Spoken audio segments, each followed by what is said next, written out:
അസ്സലാമലൈക്കും, welcome back. എല്ലാവർക്കും നമ്മുടെ പുതിയൊരു വീഡിയോയിലേക്ക് സ്വാഗതം. ഇന്ന് ഞാൻ എത്തിയിട്ടുള്ളത് നമുക്ക് സിമ്പിളായിട്ട് തയ്യാറാക്കാൻ പറ്റിയിട്ടുള്ള ഒട്ടും തന്നെ ഓയിൽ ചേർക്കാത്ത നല്ലൊരു ഈവനിങ് സ്നാക്സിൻ്റെ റെസിപ്പി ആയിട്ടാണ്. ഇതൊരെണ്ണം കഴിച്ചാൽ നമ്മുടെ വയറും മനസ്സും ഒക്കെ നിറയും കേട്ടോ, അത്രയ്ക്ക് ടേസ്റ്റാണ്. അപ്പോൾ എല്ലാവരും വീഡിയോ സ്കിപ്പ് ചെയ്യാണ്ട് വാച്ച് ചെയ്തേക്കാം. എന്നാൽ നമുക്ക് നേരെ വീഡിയോയിലേക്ക് പോവാം. അപ്പോൾ ഈ ഒരു സ്നാക്സ് ഉണ്ടാക്കാൻ ആദ്യം തന്നെ നമുക്ക് ഡോ റെഡിയാക്കി എടുക്കുക. അതിനായിട്ട് ഒരു കപ്പ് ഇളം ചൂടുള്ള വെള്ളം, 2 ടീസ്പൂൺ പഞ്ചസാര, 3 ടീസ്പൂൺ പാൽപ്പൊടി എടുക്കുന്നുണ്ട്. പിന്നെ അതുപോലെ ഒരു നുള്ളു ഉപ്പ് എടുക്കുന്നുണ്ട്. പിന്നെ ഞാനിവിടെ ഡ്രൈ ഈസ്റ്റാണ് കേട്ടോ എടുത്തിട്ടുള്ളത്. ഇതെല്ലാ കടയിൽ നിന്നും വാങ്ങിക്കാൻ കിട്ടും, 10 രൂപയുടെ ഈസ്റ്റാണ് കേട്ടോ. അപ്പോൾ അതിന് പകുതിയോളം ഞാൻ ഇതിലോട്ട് ചേർത്ത് കൊടുക്കുന്നുണ്ട്. ഇനിയിപ്പോൾ ഇത് മൊത്തമായിട്ട് ചേർക്കുകയാണെങ്കിൽ കുറച്ചുകൂടെ പൊങ്ങി കിട്ടും കേട്ടോ. ഞാനിവിടെ 2 കപ്പ് മൈദയിലോട്ട് പകുതിയോളാണ് ചേർത്ത് കൊടുക്കുന്നത്. ഇനിയിപ്പോൾ ഇത് എല്ലാം കൂടെ നല്ല രീതിക്ക് തന്നെ ഒന്ന് മിക്സ് ചെയ്ത് കൊടുക്കുക. പിന്നെ ഇതിൽ ഞാൻ 2 ടീസ്പൂൺ സൺഫ്ലവർ ഓയിലും കൂടെ ചേർത്ത് കൊടുക്കുന്നുണ്ട്. നിങ്ങളുടെ കയ്യിൽ ഒലിവ് ഓയിൽ ഉണ്ടെങ്കിൽ അത് ചേർക്കുന്നതായിരിക്കും കേട്ടോ കുറച്ചുകൂടെ നല്ലത്. ഇനിയിപ്പോൾ ഇതെല്ലാം കൂടെ നല്ല രീതിക്ക് ഒന്ന് മിക്സ് ചെയ്ത ശേഷം നമുക്കിതിലോട്ട് ഫ്ലോർ ചേർത്ത് കൊടുക്കാം. ഞാനിവിടെ 2 കപ്പ് മൈദയാണ് കേട്ടോ ചേർത്ത് കൊടുക്കുന്നത്. അപ്പോൾ ഫസ്റ്റിൽ 1 കപ്പ് ചേർത്ത് കൊടുത്ത് എന്നിട്ട് മിക്സ് ചെയ്തതിന് ശേഷം നമ്മുടെ ആ വെള്ളത്തിൻ്റെ അളവൊന്ന് നോക്കിയിട്ട് അടുത്തത് ചേർത്ത് കൊടുത്താൽ മതി കേട്ടോ. അപ്പോൾ ഇത് അത്യാവശ്യം ലൂസായ കാരണം ഞാൻ മറ്റതും കൂടെ ചേർത്ത് കൊടുക്കുന്നുണ്ട്. അപ്പോൾ 2 കപ്പ് മൊത്തമായിട്ട് ചേർത്തിട്ടും ഇത് കുറച്ച് ലൂസായിട്ടാണ് ഇരിക്കുന്നത്. അപ്പോൾ അതുകൊണ്ട് 1/2 കപ്പും കൂടി ചേർത്ത് കൊടുക്കുന്നുണ്ട്. അങ്ങനെ 1 കപ്പ് ഇളം ചൂടുള്ള വെള്ളത്തിന് 2.5 കപ്പ് മൈദയാണ് ടോട്ടലി ചേർത്ത് കൊടുത്തിട്ടുള്ളത്. പിന്നെ ഈ ഒരു വെള്ളം ചേർക്കുന്നതുകൊണ്ടാണ് ഇതിലോട്ട് പാൽപ്പൊടി ചേർത്ത് കൊടുക്കുന്നത്. ഇനി നിങ്ങൾ വെള്ളത്തിന് പകരം പാല് ചേർത്ത് കൊടുക്കുകയാണെങ്കിൽ, ഇതുപോലെ ഇളം ചൂടുള്ള പാല് ചേർത്ത് കൊടുക്കുകയാണെങ്കിൽ പാൽപ്പൊടി ചേർക്കേണ്ട ആവശ്യമില്ല. അതിന് പകരമായിട്ട് ഒരു കോഴിമുട്ടയൊക്കെ ഉണ്ടെങ്കിൽ അത് ചേർത്ത് കൊടുക്കുക കേട്ടോ. പാലിൽ കോഴിമുട്ട ചേർത്തിട്ട് ചെയ്ത് കൊടുക്കുക. എന്നിട്ട് ഞാനിതിൽ കാണിച്ച പോലെ തന്നെ ബാക്കിയൊക്കെ സെയിം രീതിയിൽ തന്നെ ചെയ്താൽ മതി. ഇനിയിപ്പോൾ ഇതാ ഇതിലോട്ട് 1/2 കപ്പ് പൊടിയും കൂടെ ചേർക്കുന്നുണ്ട് കേട്ടോ. ഇപ്പോൾ ഇത് കുറച്ച് ലൂസായ കാരണം 1/2 കപ്പ് പൊടിയും കൂടെ ചേർത്ത് നല്ല രീതിക്ക് തന്നെ ഒന്ന് കുഴച്ചെടുക്കുന്നുണ്ട് കേട്ടോ.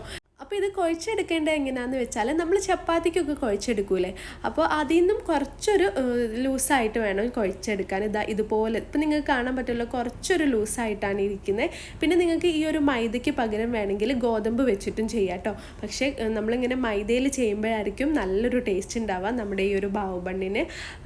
അപ്പോൾ നമ്മൾ മൊത്തമായിട്ടും കുഴച്ചെടുത്തിട്ടുണ്ട്, ഡോ റെഡി ആയിട്ടുണ്ട്. ഇനി ഇതിൻ്റെ മുകളിലോട്ട് കുറച്ച് ഓയിലൊന്ന് മുകൾ ഭാഗത്തൊന്ന് തടവി കൊടുക്കുക കേട്ടോ. കയ്യിൽ ഇതുപോലെ ഓയിലാക്കി അതിൻ്റെ പുറം ഭാഗമൊക്കെ ഒന്ന് ഓയിൽ ചെയ്ത് കൊടുക്കുക. ഇനി നമുക്കിതൊന്ന് കവർ ചെയ്ത് വെക്കാം കേട്ടോ. അപ്പം ഞാനിവിടെ ഒരു റാപ്പ് ഉപയോഗിച്ച് ഒന്ന് കവർ ചെയ്തെടുക്കുകയാണ്. ഇതൊരു 2 മണിക്കൂറെങ്കിലും റെസ്റ്റ് ചെയ്യാൻ വേണ്ടി വെക്കണം കേട്ടോ. ഇനിയിപ്പം നല്ല ചൂടുള്ള സ്ഥലമൊക്കെ ആണെങ്കിൽ 1 മണിക്കൂർ കൊണ്ട് തന്നെ നമ്മുടെ മാവ് നല്ല രീതിക്ക് തന്നെ പൊങ്ങി വരും. ഞാൻ 2 മണിക്കൂറാണ് കേട്ടോ വെച്ചിട്ടുള്ളത്. അപ്പോൾ ആ ഒരു ടൈം കൊണ്ട് നമുക്ക് ഇതിലോട്ടുള്ള ഒരു ചെറിയ ഫില്ലിങ് റെഡിയാക്കി എടുക്കുക. അതിനായിട്ട് കുറച്ച് ചിക്കൻ ഇതുപോലെ ചെറിയ പീസായിട്ട് തന്നെ കട്ട് ചെയ്തെടുക്കുക. ഇനി ഇതിലോട്ട് ആവശ്യത്തിനുള്ള ഉപ്പ് ചേർത്ത് കൊടുക്കുക. അതുപോലെ കുറച്ച് മഞ്ഞൾപ്പൊടി ചേർത്ത് കൊടുക്കുന്നുണ്ട്. പിന്നെ കുറച്ച് മല്ലിപ്പൊടി ചേർത്ത് കൊടുക്കുക. പിന്നെ കുറച്ച് കാശ്മീരി മുളക് പൊടിയും കൂടെ ചേർത്ത് കൊടുക്കുന്നുണ്ട്. പിന്നെ അടുത്തതായിട്ട് നമ്മൾ ചേർക്കുന്നത് കുറച്ച് കുരുമുളക് പൊടിയും അതുപോലെ കുറച്ച് ഗരം മസാല, ഒരു 1/4 ടീസ്പൂണോളം ഗരം മസാലയും 1 ടേബിൾ സ്പൂൺ തൈരും കൂടെ ചേർത്ത് നല്ല രീതിക്ക് തന്നെ ഒന്ന് കുഴച്ചെടുക്കുക കേട്ടോ. നമ്മുടെ ഈ ഒരു ചിക്കൻ്റെ മസാലയിലാണ് നമ്മുടെ ഈ ഒരു ബാവു ബണ്ണിൻ്റെ മൊത്തം ടേസ്റ്റ് ഇരിക്കുന്നത്. ഇനിയിപ്പോൾ ഇത് നല്ലോണം ഒന്ന് കുഴച്ചിട്ട് നമുക്കിതൊരു 1/2 മണിക്കൂർ റെസ്റ്റ് ചെയ്യാൻ വേണ്ടി വെക്കാം. അപ്പോൾ 1/2 മണിക്കൂറിന് ശേഷം നമുക്കൊരു ചട്ടി അടുപ്പിൽ വെക്കാം. ചൂടായി വരുന്ന സമയത്ത് അതിലോട്ട് കുറച്ച് ഓയിൽ ഒഴിച്ചു കൊടുക്കുക. ഒരുപാട് ഓയിലൊന്നും ഒഴിച്ച് ഫ്രൈ ചെയ്യേണ്ട ആവശ്യമില്ല. ഇതുപോലെ കുറച്ച് ഓയിൽ ഒഴിച്ചിട്ട് നല്ല രീതിക്ക് തന്നെ ചിക്കൻ ഫ്രൈ ചെയ്തെടുക്കുക. പിന്നെ നിങ്ങൾ ഫ്രൈ ചെയ്തെടുക്കുമ്പോൾ മീഡിയം ഫ്ലെയിമിൽ വെച്ച് ഫ്രൈ ചെയ്തെടുക്കുക കേട്ടോ. അപ്പോൾ നമ്മുടെ ചിക്കനിലുള്ള ആ ഒരു വെള്ളമൊക്കെ വറ്റി ഏകദേശം ഈ ഒരു പരുവായി കഴിഞ്ഞ് കുറച്ചൊന്ന് ഡ്രൈ ആയി വരുന്ന ആ ഒരു ടൈമിൽ നമുക്കിതിലോട്ട് കുറച്ച് ജിഞ്ചർ ഗാർലിക് പേസ്റ്റ് ചേർത്ത് കൊടുക്കുക കേട്ടോ. അപ്പോൾ ഞാൻ ഇതിലോട്ട് 1 ടീസ്പൂൺ ജിഞ്ചർ ഗാർലിക് പേസ്റ്റ് ചേർത്ത് കൊടുക്കുന്നുണ്ട്. എന്നിട്ട് അതിൻ്റെ പച്ചമണമൊക്കെ മാറുന്ന വരെ ഒരു 3-4 മിനിറ്റ് ഇതുപോലെ ഒന്ന് മീഡിയം ഫ്ലെയിമിൽ വെച്ച് മിക്സ് ചെയ്ത് കൊടുക്കുക. ഇനി നമുക്കിതിലോട്ട് ഒരു സവാള ചെറുതായിട്ട് കട്ട് ചെയ്തത് ചേർത്ത് കൊടുക്കുക. പിന്നെ നിങ്ങൾ ഈ ഒരു ഫില്ലിങ്ങിൽ എത്രത്തോളം കൂടുതൽ ചിക്കൻ ചേർക്കുന്നോ അത്രയും ടേസ്റ്റ് ഉണ്ടാവും കേട്ടോ നമ്മുടെ ഈ ഒരു ഫില്ലിങ്ങിന്. സവാള ചേർത്ത് കഴിഞ്ഞാൽ ഒന്ന് മിക്സ് ചെയ്ത ശേഷം നമുക്കിതിലോട്ട് ആവശ്യത്തിനുള്ള ഉപ്പും കൂടെ ചേർത്ത് കൊടുക്കുക. അപ്പോൾ ഉപ്പ് ചേർത്ത് വീണ്ടും ഒന്ന് മിക്സ് ചെയ്തെടുക്കുക കേട്ടോ. നമ്മുടെ ഈ ഒരു സവാളയും ചിക്കനും എല്ലാം കൂടെ ഒന്ന് സെറ്റാവാൻ വേണ്ടിയിട്ടാണ് അങ്ങനെ ചെയ്യുന്നത്. ഇനിയിപ്പോൾ ഇതിലോട്ട് 1/2 മുറി ക്യാപ്സിക്കം ചെറുതായി കട്ട് ചെയ്തതും കൂടെ ചേർത്ത് കൊടുക്കുന്നുണ്ട്. അതുപോലെ കുറച്ച് മല്ലിയിലയും കൂടെ ചേർത്ത് കൊടുക്കുന്നുണ്ട് കേട്ടോ. അപ്പോൾ നിങ്ങളുടെ കയ്യിൽ പാസ്ലി ലീവ്സ് ഒക്കെ ഉണ്ടെങ്കിൽ അത് ചേർത്ത് കൊടുക്കുക. എന്നിട്ട് നല്ല രീതിക്ക് തന്നെ ഒന്ന് മിക്സ് ചെയ്ത് കൊടുക്കുക. അപ്പോൾ നമ്മളിത് മിക്സ് ചെയ്ത് കൊടുക്കുന്ന സമയത്ത് ഹൈ ഫ്ലെയിമിലാക്കി കൊടുക്കുക കേട്ടോ. ഈ ഒരു സവാളയും ക്യാപ്സിക്കം ഒന്നും ഒരുപാട് കുക്കാവേണ്ട ആവശ്യമില്ല. ഒരു 5 മിനിറ്റ് മീഡിയം ടു ഹൈ ഫ്ലെയിമിലാക്കി മിക്സ് ചെയ്ത് കൊടുത്താൽ നമ്മുടെ ഈ ഒരു ഫില്ലിങ് എളുപ്പത്തിൽ റെഡിയാക്കി കിട്ടും കേട്ടോ. മറ്റുള്ള ഫില്ലിങ്ങിനെ പോലെയല്ല, നമുക്ക് ഈസി ആയിട്ട് തയ്യാറാക്കാൻ പറ്റുന്ന ഒരു ഫില്ലിംഗ് ആണ് കേട്ടോ ഇത്. അപ്പം നല്ല ടേസ്റ്റുമാണ് ഈ ഒരു ഫില്ലിങ്ങിന്. അപ്പോൾ ഇതാ ഫില്ലിങ് റെഡി ആയിട്ടുണ്ട്. ഈ ഒരു ടൈം കൊണ്ട് തന്നെ നമ്മുടെ മാവൊക്കെ നല്ല രീതിക്ക് പൊങ്ങി വന്നിട്ടുണ്ട് കേട്ടോ. ഇനിയിപ്പോൾ ഇതൊന്ന് കുഴച്ചെടുക്കണം. അപ്പോൾ നമ്മളിത് കുഴയ്ക്കുന്ന സമയത്ത് കയ്യിൽ ഒട്ടിപ്പിടിക്കുകയാണെങ്കിൽ മാത്രം കുറച്ച് ഓയിലോ അല്ലെങ്കിൽ കുറച്ച് പൊടിയോ ഒക്കെ ചേർത്ത് കൊടുക്കുക. ഞാനിത് രണ്ടും ചേർത്തിട്ടില്ല കേട്ടോ. ഇത് കയ്യിൽ ഒട്ടിപ്പിടിക്കുന്നൊന്നുമില്ല, അതിനോണ്ട് തന്നെ ഈസി ആയിട്ട് ഇത് കുഴച്ചെടുക്കുന്നുണ്ട്. അപ്പോൾ നല്ലോണം ഒന്ന് കുഴച്ചെടുത്ത് ഒരുപാട് ടൈമൊന്നും കുഴക്കേണ്ട ആവശ്യമില്ല. കുറച്ച് സമയം ഒരു 5 മിനിറ്റൊക്കെ ഒന്ന് കുഴച്ചെടുത്തിട്ട് നമുക്കിതൊന്ന് ബോൾസ് ആക്കി എടുക്കാം. അപ്പം ഞാനിവിടെ അത്യാവശ്യം വലിയ ബോൾസ് ആക്കിയിട്ടാണ് എടുത്തിട്ടുള്ളത്. 5 ബോൾസ് ആക്കിയിട്ടാണ് കേട്ടോ എടുത്തിട്ടുള്ളത്. ഇത് അത്യാവശ്യം വലിപ്പമുണ്ട്. അപ്പം നിങ്ങൾക്ക് വേണമെങ്കിൽ ചെറിയ ബോൾസ് ആക്കിയിട്ടും എടുക്കാം, പക്ഷേ ഇങ്ങനെ ചെയ്യുമ്പം കുറച്ചുകൂടെ ഈസി ആയിരിക്കും കേട്ടോ. അപ്പം നമ്മൾ ബോൾസ് ആക്കുന്ന സമയത്ത് ഇതുപോലെ ഒന്ന് ചെയ്ത് കൊടുക്കുക. അപ്പോൾ 5 ബോൾസും റെഡി ആയിട്ടുണ്ട്. നിങ്ങൾക്ക് ഇങ്ങനെ ബോൾസ് ആക്കാൻ താല്പര്യം ഇല്ല എന്നുണ്ടെങ്കിൽ ചെറിയ നമ്മൾ പൂരിക്കൊക്കെ പരത്തൂല, അത് ആ ഒരു രീതിയിലും ചെയ്തെടുക്കാം കേട്ടോ. പക്ഷേ ബോൾസ് ആക്കി എടുക്കുമ്പം കുറച്ചുകൂടെ ഈസി ആയിരിക്കും. ഇനിയിപ്പോൾ കുറച്ച് മൈദ സ്പ്രെഡ് ചെയ്തിട്ട് നമുക്കിതൊന്ന് പരത്തിയെടുക്കാം. പിന്നെ ഇത് പരത്തിയെടുക്കുന്ന ടൈമിൽ കുറച്ച് കാര്യങ്ങൾ ശ്രദ്ധിക്കണം കേട്ടോ. ഇത് അത്യാവശ്യം വലുപ്പത്തിൽ തന്നെ പരത്തിയെടുക്കണം. വലുപ്പം മാത്രം പോരാ, ഇത് നല്ല നൈസാവാനും പറ്റൂല കേട്ടോ. കുറച്ച് കട്ടിയിൽ തന്നെ ഇത് പരത്തിയെടുക്കണം. അത് ഞാനിത് പരത്തി കഴിഞ്ഞിട്ട് നിങ്ങൾക്ക് കാണിച്ചു തരാം കേട്ടോ. ഇത് എത്രത്തോളം കട്ടിയിലാണ് നമ്മൾ പരത്തിയെടുക്കേണ്ടതെന്ന്.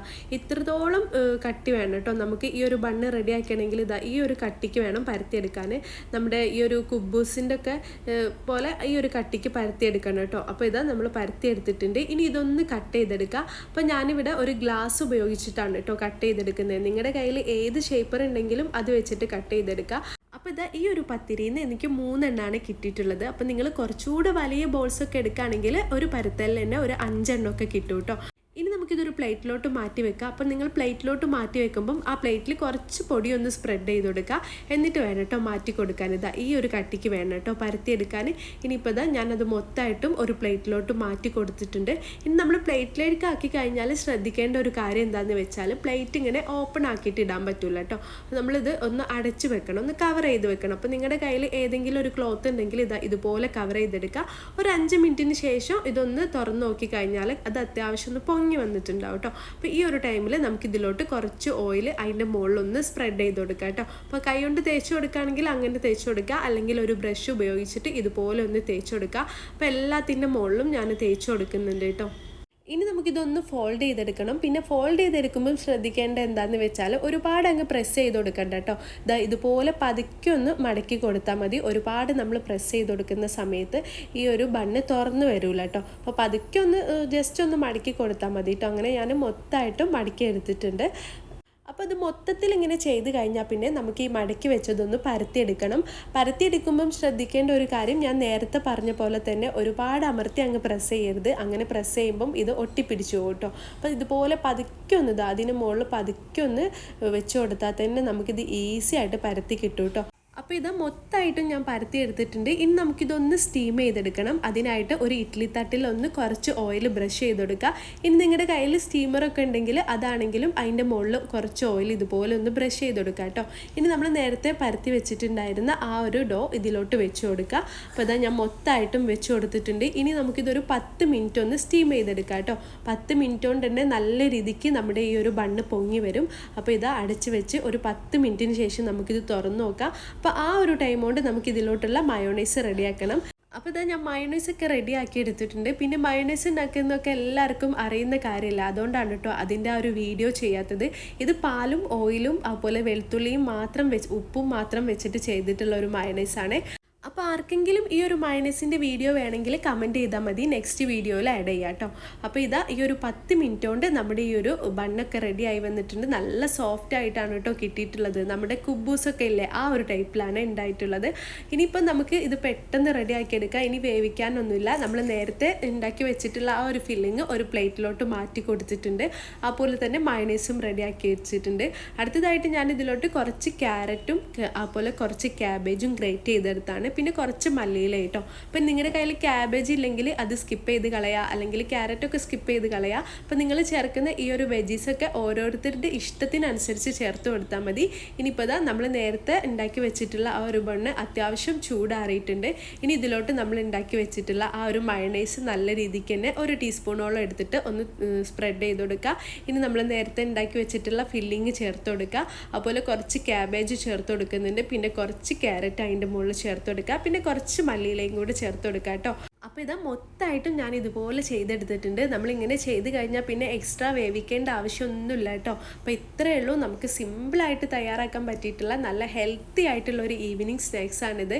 അപ്പോൾ എന്തായാലും എല്ലാവരും ഒന്ന് ട്രൈ ചെയ്ത് നോക്കുക. തീർച്ചയായിട്ടും എല്ലാവർക്കും ഇഷ്ടമാവും കേട്ടോ. നോമ്പ് തുറക്കുന്ന സമയത്തൊക്കെ നല്ല ഹെൽത്തി ആയിട്ട് കഴിക്കാൻ പറ്റിയിട്ടുള്ള ഒരു സ്നാക്സാണിത്. പിന്നെ ട്രൈ ചെയ്താൽ മാത്രം പോരാ, എനിക്ക് ഫീഡ്ബാക്കും കൂടെ അറിയിക്കണം. അപ്പം നമ്മുടെ ബാവ് ബണ്ണിൻ്റെ വീഡിയോ എല്ലാവർക്കും ഇഷ്ടമായെന്ന് കരുതുന്നു. വീഡിയോ ഇഷ്ടമായാൽ ഇപ്പം തന്നെ ഒന്ന് ലൈക്ക് ചെയ്തേക്കുക. ചാനൽ ഇതുവരെ സബ്സ്ക്രൈബ് ചെയ്തിട്ടില്ലെങ്കിൽ ഒന്ന് സബ്സ്ക്രൈബ് ചെയ്ത് സപ്പോർട്ട് ചെയ്തേക്കുക. ഇൻഷാ അല്ലാഹ് പുതിയ നല്ലൊരു വീഡിയോ ആയിട്ട് അല്ലെങ്കിൽ നല്ലൊരു വ്ലോഗുമായിട്ട് നമുക്ക് വീണ്ടും കാണാം. Take care, by.